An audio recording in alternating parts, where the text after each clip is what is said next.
De nuevo, en esta cita que esperemos nos mantenga juntos mientras existe esta contingencia del coronavirus. Ayer comenzamos en este canal de Sexualidad y Pareja a hablar algunos términos que tenían que ver con la gestión de riesgos. Hablamos de prevención, de mitigación y dijimos que teníamos que trabajar sobre nuestra vulnerabilidad. Hoy voy a empezar a hablar de la vulnerabilidad, que es ese factor interno que nos puede provocar daño. Pero para hablar de eso, fundamentalmente voy a hablar del regreso a casa. ¿A qué me refiero con esto? El regreso a casa, desde la óptica de los seres humanos, es volver a las emociones. Las emociones nos han acompañado desde las primeras épocas del ser humano. No era ese hombre racional, claro, el que habitaba las cavernas. Eran aquellas emociones primarias que hacían que ese hombre, junto con todo lo que era su familia, en ese momento vivía, yo diría, en conglomerados, que eran como multiplicidad de familias, pudiera sentir algunas emociones que eran básicas para la supervivencia. Una de ellas era la ira. Hoy le podemos llamar de otra manera, le podemos llamar bronca, porque ira suena como muy violento, ¿no? Pero la emoción es la ira, la bronca, algunos le llaman el enojo. ¿Para qué servía eso? Para protegerse de todas aquellas amenazas que pudieran estar afectándolo a él o a sus cercanos. Otra de las emociones que lo acompañaba en ese momento era el miedo. El miedo le hacía saber a él y a todas las personas en qué momento debía retirarse, porque el enemigo era muy grande y podía generar que sufrieran daño todos los integrantes. También tenía la tristeza cuando perdía a alguien. No el tema de la depresión, que es una enfermedad, pero hablemos de la emoción, miedo, ira, tristeza, alegría. Tenían este tipo de emociones. Estas emociones simples han hecho que los seres humanos lleguemos hasta aquí. Ahora, ¿qué sucede? Por ahí, estas emociones terminan intoxicándonos. Si nosotros tuviéramos un relojito como si fuese un emocionómetro, lo que pasaría es que veríamos que oscilamos de un lado a otro en estas emociones. La única que nos gustaría, más o menos, es la alegría, la sensación de plenitud. Y aceptamos la ira, la bronca, los hombres fundamentalmente.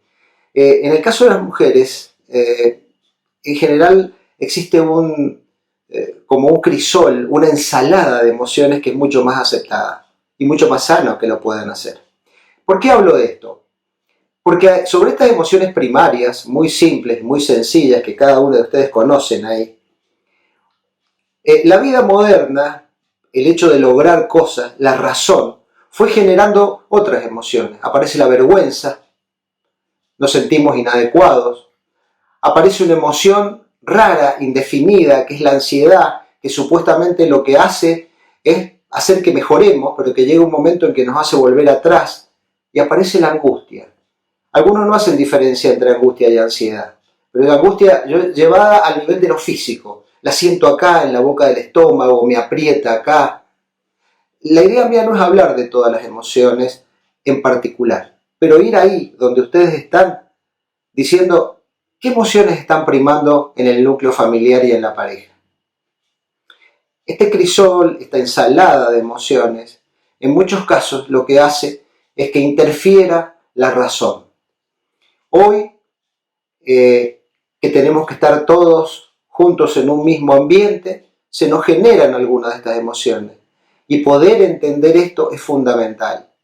Hoy hice una introducción a las emociones. Mañana vamos a hablar de la emoción ira y vamos a hablar de la emoción miedo. Son dos de las emociones que están ahí metidas. Ahora, recordemos esto. ¿Están mal las emociones? ¿Por qué estoy hablando de esto? ¿Debiéramos ser seres totalmente racionales? Seríamos robots, no seríamos seres humanos. Por lo tanto, una buena gestión de las emociones va a ser saludable para disminuir las vulnerabilidades. Cuando empiece a hablar mañana de las emociones, se van a dar cuenta que es posible entenderlas, aceptarlas y cambiarlas en ese relojito. Y si nosotros no podemos darnos cuenta, la pareja o los otros integrantes de la familia probablemente se den cuenta antes que nosotros. No niegues las emociones, no las suprimas, simplemente regulalas, llévalas al medio del equilibrio. ¿Cómo lo hacemos? Vamos a ver esto. Una de las herramientas es la comunicación. Otra de las herramientas es las rutinas saludables que pueden llegar a existir ahí. Y esas emociones, ¿cómo van a ser en la pareja? ¿Qué efecto van a tener sobre la sexualidad, sobre la intimidad, sobre la comunicación? Eso lo seguimos más adelante. Mañana hablamos de dos emociones que están mucho ahí, que son la ira y el miedo. Chao, hasta mañana.